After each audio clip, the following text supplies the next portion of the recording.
Give the people what they want. Give the people what they want. Give the people what they want. Your weekly movement news roundup.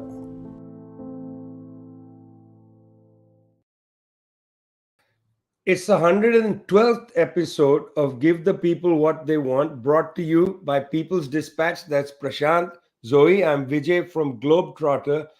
Western tanks, mainly German, but also from the United States, on their way to Ukraine to prolong a war which many thought, well, perhaps should come to an end as fast as possible. But the entry of these tanks show that the appetite to continue this war continues. Although I must say, I've been wondering about the utility of tanks. You might remember that in the early days of the war, now almost a year ago, when Russian tanks crossed the Donbass region into Ukraine, many of them were destroyed. I wonder about the utility of tanks. I think this was more a political argument about continued support for Ukraine than, in fact, a question about battlefield tanks.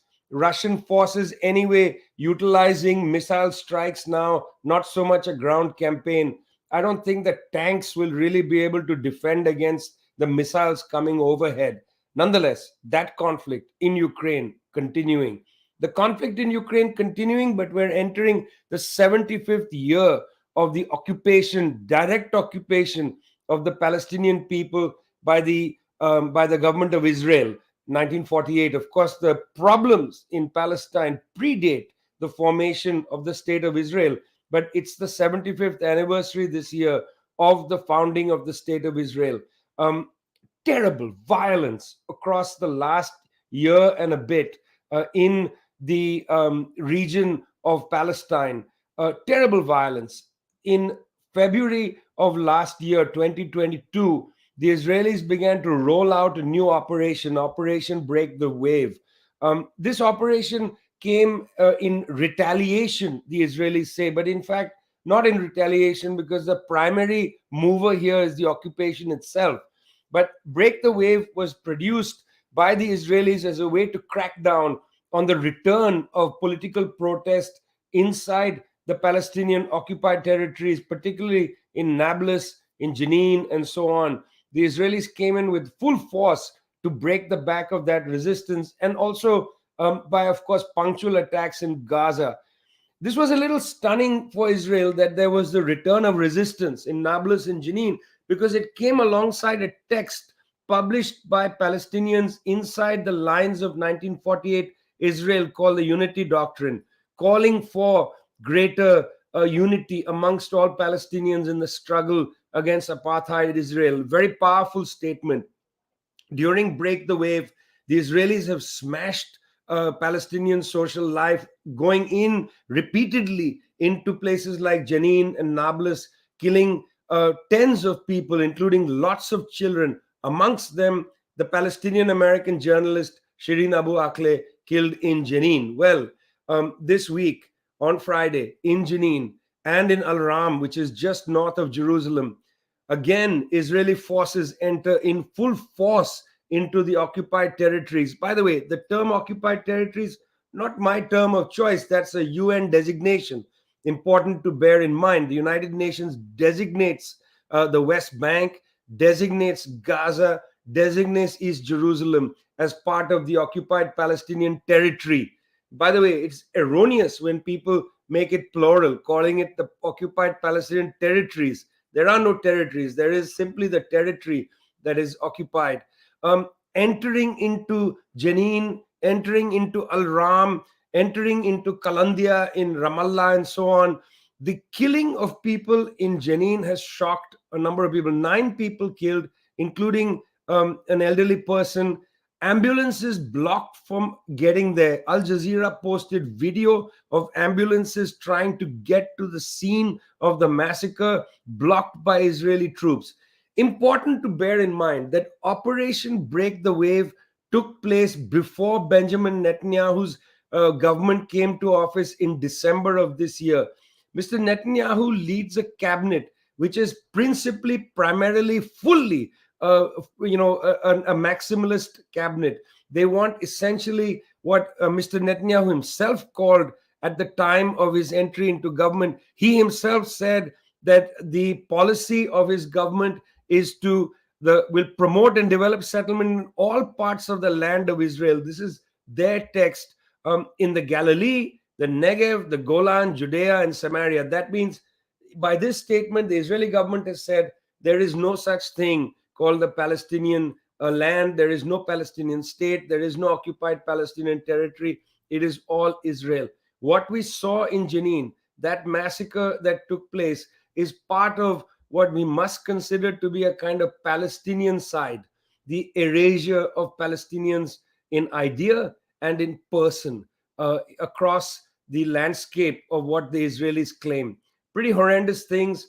There will be investigations and so on. But meanwhile, United States is in the middle of a military exercise with the Israelis called Juniper Bow, and that exercise is going to continue. There will not be a seizure of that exercise despite the fact of a massacre. That's the situation in Jenin. Now let's move, Prashant, to Yemen, another ongoing conflict, lots of Western arms involved. What's happening in Yemen? Right, Vijay. Of course, the latest news is reported by Al Masira TV and other sources is the fact that there have been more deaths in Yemen, 3 children, a couple of adults also, I believe, as a result of airstrikes by the Saudi-led coalition. Now, it's important to remember that these airstrikes and these casualties come after what was a relative pause in fighting for many months.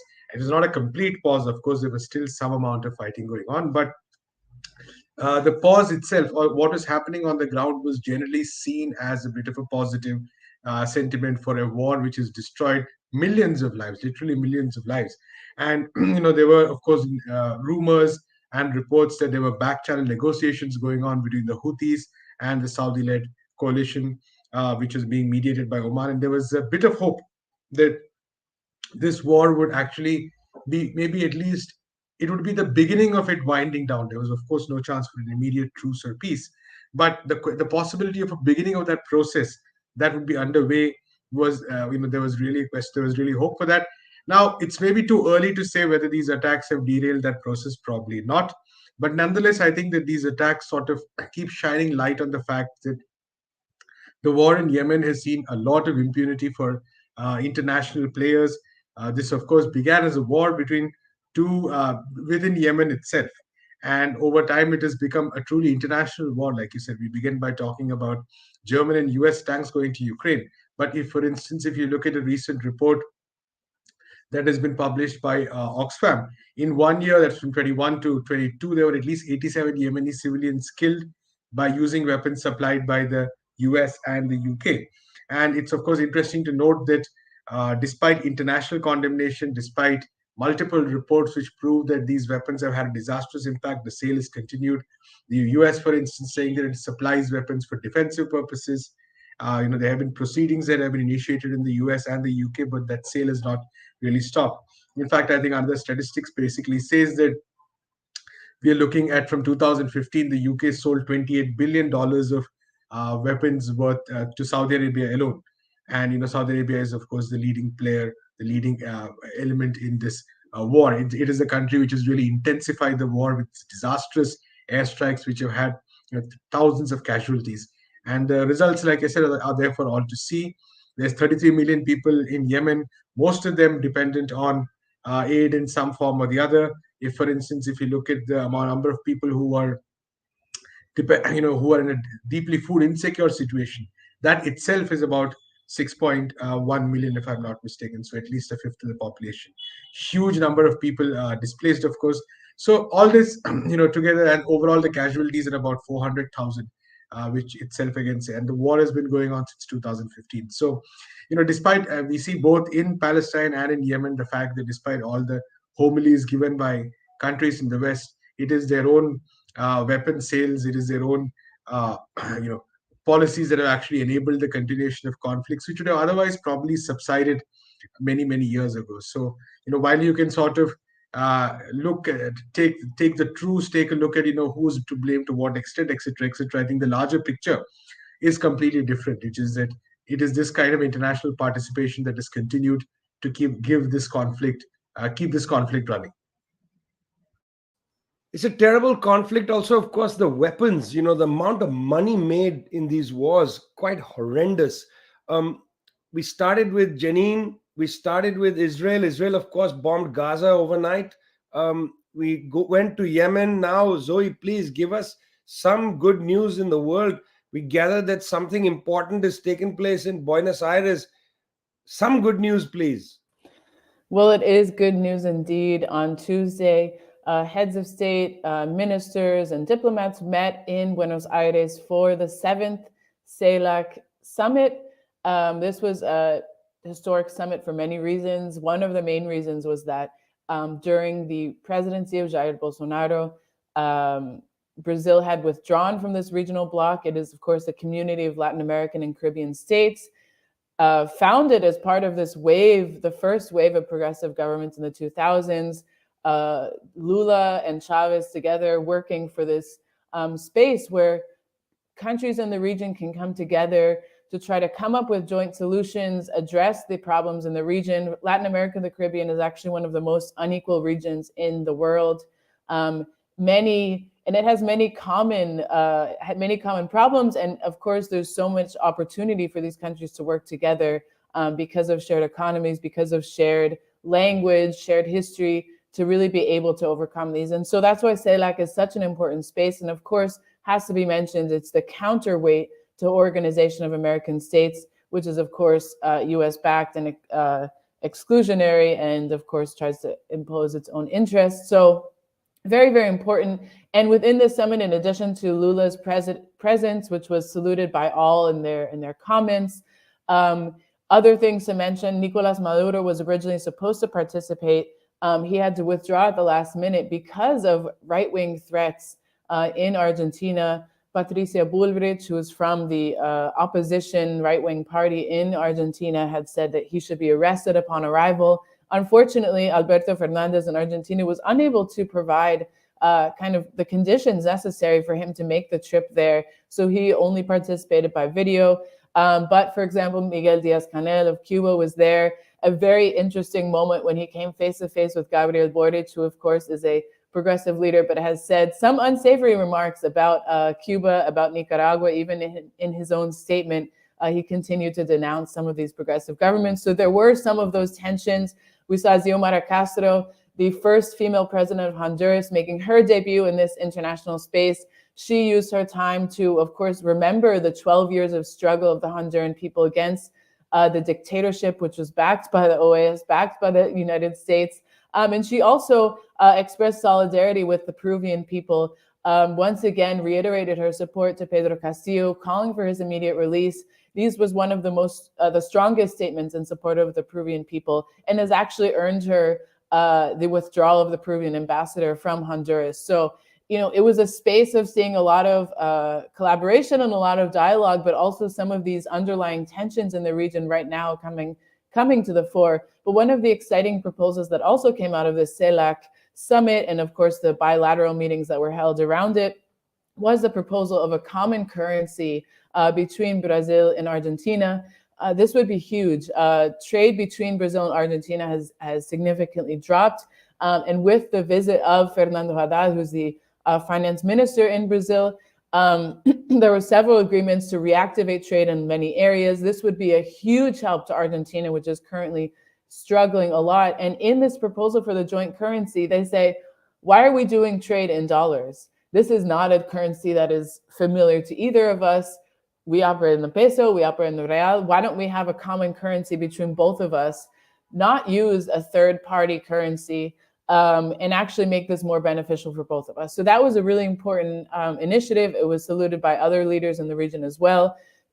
We saw Gustavo Petro, of course, coming in with a very strong speech. Once again, his defense of the environment has been extremely strong in all of the international spaces that he's visited since being elected president. So overall, a very, very interesting summit. And on the sidelines, social movements, trade unions, left political parties also held a social summit, a CELAC summit, where Evo Morales was present, and many important leaders from across the region. They held an encounter with Venezuela. So really breathing life into this regional platform. becomes more and more important as the OAS becomes less and less important. So I think that's definitely a positive sign that we saw. Well, while this was happening in Buenos Aires, the US Pentagon was putting pressure on Latin American states through Southcom, or US Southern Command Chief General Laura Richardson. She made a plea to a number of South American countries, especially Peru, to send weapons to Ukraine. That was an interesting development. Not only has the United States pressured Germany and so on to send weapons to Ukraine, but they are trying to use weapons to Ukraine as a way to get their own kind of politics in Latin America. I think this is interesting that rather than engage the substantive issues that were on the table in CELAC, trade, development, currency used to denominate trade, and so on, the United States said, send weapons to Ukraine. I mean, it's extraordinary the kind of world we live in. You're with Give the People What They Want. Coming to you from People's Dispatch, Zoe and Prashant. I'm Vijay from Globetrotter. Zoe, you know, the Washington Post has an amazing database of police shootings. It's pretty incredible. They've tracked almost 9,000 shootings since 2015. Last year, 2022, their number is that there was 1,113 people shot to death by the US police. That's, you know, about almost 3 a day. That's a lot of police shootings for a country. That's incredible. What's happening with police shootings and police brutality in the United States? Well, once again, the US is on the brink of a large uprising because of increased police violence. I mean, it's really incredible that just 3 years, almost maybe 2.5 years since the uprising against the killing of George Floyd, this trend continues, and even more intensely. And so this week, in the past week and a half, a forest defender in Atlanta was killed by police. This is in the context of persistent resistance against the creation of what activists have deemed Cop City, which is essentially to build a police training ground on a large section of the Atlanta forest. And this is crucial because this training ground would see officers flown in to do training on how to repress uprisings, the latest technologies in repression, and all within this kind of protected area. And in this context, there's been a very intense resistance from the forest defenders, and one of these was killed by police while they were raiding their camp. On the other hand, in Memphis, there was also a young Black man who was beat to death by 5 police officers. Today, around 6 p.m., the footage is going to be released. And it was a shocking development in this case because, as we know in the United States, 98% of cases of police killings of Black people are not prosecuted. Usually the officers get off. Maybe in worst case scenario, they might get fired. They might get paid vacation. There's really a slew of opportunity of things that happen to them besides jail time, besides sentences, and other such actual measures of justice. So in this case, the 5 officers have been indicted for second-degree murder. And it is, there's a lot of different theories about why this might happen. In the case of the 28-year-old Tyre Nichols, who was beat to death by these cops in Memphis, some say it's because the 5 officers who beat him to death are Black. This is, of course, has to be recognized, has to be mentioned. Also, there's been a lot of talk already from authorities who have seen the footage of him being beaten. There is, because of all these uprisings that have happened, officers now wear body cams. And sadly, it actually hasn't really seen a decrease in police violence against people, but it does mean that there is recorded evidence of what happens. This footage is going to be released tonight. And from what authorities have said, it is extremely brutal, it is extremely violent, hard to watch. So they're expecting that there's going to be mass protests once people are able to see this footage and see the real brutality that this person faced because of a traffic violation. He was stopped at a traffic light. So this is, of course, a recurring trend in US history. Anytime there's these incidents of extreme brutality against Black people by police, there's usually a response in the streets, people demanding that there be justice, that there be structural change. Of course, the George Floyd uprisings were some of the largest, which saw over 15 million people in the streets. And now, 2.5 years later, they're funding Cop City, with this huge corporations funding this. There doesn't seem to be actually a structural response to the demands of the people. And so I think that's really, really angered people. Well, we're going to move from police violence in the United States, which has been a problem for a long period of time, inclusive of the question of the country awash with guns. There was a shooting in California again, another mass shooting, and so on. A country awash with guns. We're going to move from that to the small country of Swaziland in southern Africa, where a friend of ours has been very brutally killed. And I'm talking about Thulani Maseko. Prashant, at People's Dispatch, Pawan Kulkarni has a very nice piece remembering the life and work of Thulani Maseko. Tell us a little bit about Thulani Maseko and the killing itself.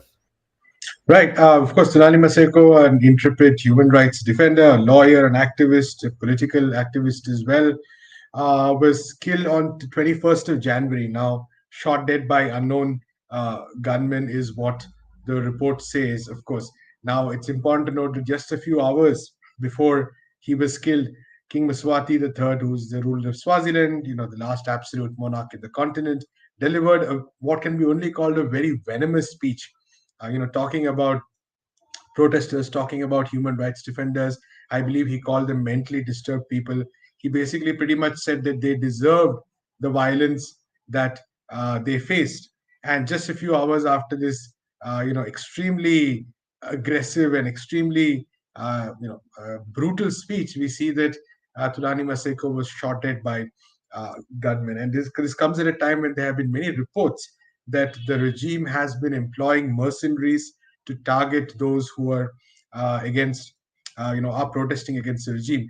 Now, the article, like you said, does a great job of describing his life. Someone who, for many years, has consistently both in the court and on the streets, been part of protests, has challenged some of the most draconian laws that the Swaziland government has, including laws to do with terrorism, laws to do with sedition.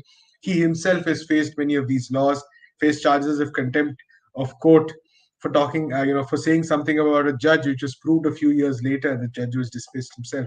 So, and also as a political activist, somebody who brought together a wide variety of organizations. In fact, he was the chairman of what is called the Multi-Stakeholder Forum, and it is basically a coalition of civil society organizations, political parties, and all that, who sort of brought together the struggle against Mswati III. And it's also, I think, important to note, of course, that this is this is a struggle that has only intensified over the past 2 years or so. We have been reporting on it consistently. In 2021 and 22, we saw protests taking place, especially in 21, protests which actually forced the king to leave the country, protests expanding to the villages themselves, which were earlier considered more pro-monarch, so to speak, and of course industrial workers, trade unions taking very strongly to the streets. And the kind of activism that people like Maseko brought to this at this moment was very key, because it was the kind of activism that brought a variety of interests together. We have an interview coming up soon with the president of Pudemo, one of the most important parties in Swaziland, where he talks about these issues. The fact that there is an attempt to move beyond, there's a vision that is being built among the opposition for what Swaziland should look like once the brutality of the monarchy is over. So at this time, it's a person like Maseko would definitely have played a very important role, and it's a huge loss. And he was not just an activist in Swaziland; he was involved in a variety of countries as an observer, as somebody who chronicled human rights abuses. If you look at the tributes that are coming from South Africa, from other parts of sub-Saharan Africa, you understand the fact that he was somebody who was held in high respect by activists and political, by members of political parties across the whole continent. So definitely a huge tragedy, but which I think poses a question to also some of the neighbors, what is called the SADC, for instance. Many of the countries which have pretty much backed Mswati III in his policies, that, how long are they going to sort of keep giving this very brutal monarch free blank check, so to speak? How long are they going to give him a free hand to continue repressing protests, to continue cracking down on students, on trade union activists, on anybody who speaks for democracy? So definitely a very sad day and sad week for the people of Swaziland and for people who care for justice and rights and democracy in the whole of Africa. It's a powerful story, Prashant, and we're going to keep to it. I mean, at the same time as we report the news, we also lift up voices of people like Thulani Maseko. And so here it is, an important person, might not have been a journalist, but he did provide an assessment of how things were in Swaziland. The African continent, the scene of a number of important trips in January of 2023 already.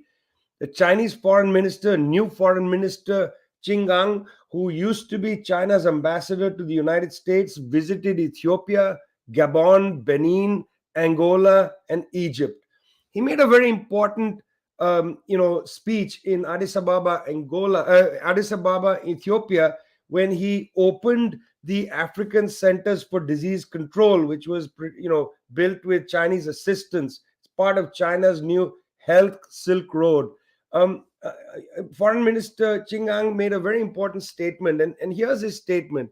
He said that Africa should be a stage for international cooperation, not an arena for major force rivalry. It's an important statement he's made. He makes this statement just when a number of countries in Africa's Sahel region, first Mali last year and now Burkina Faso, have ejected the French military. This mood of anti-French sentiment in Northern Africa is part of the discussion here. It appears that a number of African countries, once again, a cycle of being fed up with foreign military bases, with foreign intervention, bullying, and so on. In a sense, Foreign Minister Qin Gang's statement should be read in that context, in the context of a new feeling on the African continent, that there needs to be a development agenda for the continent and not merely Africa used as a battlefield for proxy wars, as it was during the high point of the Cold War. New projects needed, advancement needed, collaboration needed. Well, Foreign Minister Qin Gang's message was not really digested very well in Washington, D.C. Just when this was occurring, his trip was occurring, we had news that the United States was once again going to circulate a bunch of high officials into Africa to contest the Chinese and Russian presence. By the way, speaking of the Russian presence, United States State Department has declared Russia's Wagner Group, which is accused of being in places like Burkina Faso, Mali, perhaps Libya, and so on, including Mozambique, as being a transnational criminal organization. That's part of the push coming from Washington, D.C. But the most interesting visit after Qin Gang was not from the State Department of the United States, but the Treasury. And this was the visit by Janet Yellen, Treasury Secretary. She went to a number of African countries, including South Africa, Zambia, and Senegal. Interesting countries. I'll come to Zambia in a second. In South Africa, she met with the Minister of Finance, Enoch Godongwana, and they talked about things like money laundering, financing of terrorism, and so on, and including sovereign debt resolution. Money laundering and countering of financing of terrorism caught my eye, because this is the little mechanism the United States has been using to accuse China and to some extent Russia of unethical behavior on the continent, including, of course, the question of debt. And I was fascinated by Yellen's comments in Senegal and in South Africa for the emptiness of their content, because the United States didn't put anything on the table. US government also intervened in the Zambia Democratic Republic of Congo agreement to build an electric battery. Well, now we've seen the details of the US intervention, and there's a paragraph where it says United States will not make any financial contribution. So there's a great emptiness coming from Washington, D.C. Zambia is interesting because just before Yellen went to Zambia. Christina Georgieva of the IMF went there, and she said that the IMF is working with Zambia to clear the debt with China. On the one hand, we have Chingang coming and saying, let's collaborate. On the other hand, we have this situation of a context being set up by the United States government. Tough going for these powers. But I think that the African people, it seems to me, at least what they are showing in the streets of Burkina Faso and in Mali, are saying is they want their own agenda. They don't want to be in anybody's Cold War. They want more collaboration. Well, you've been listening to Give the People What They Want, brought to you from People's Dispatch. That's Prashant, Zoe. I'm Vijay from Globetrotter. See you next week. It's our 113th show. Bring on the selfies.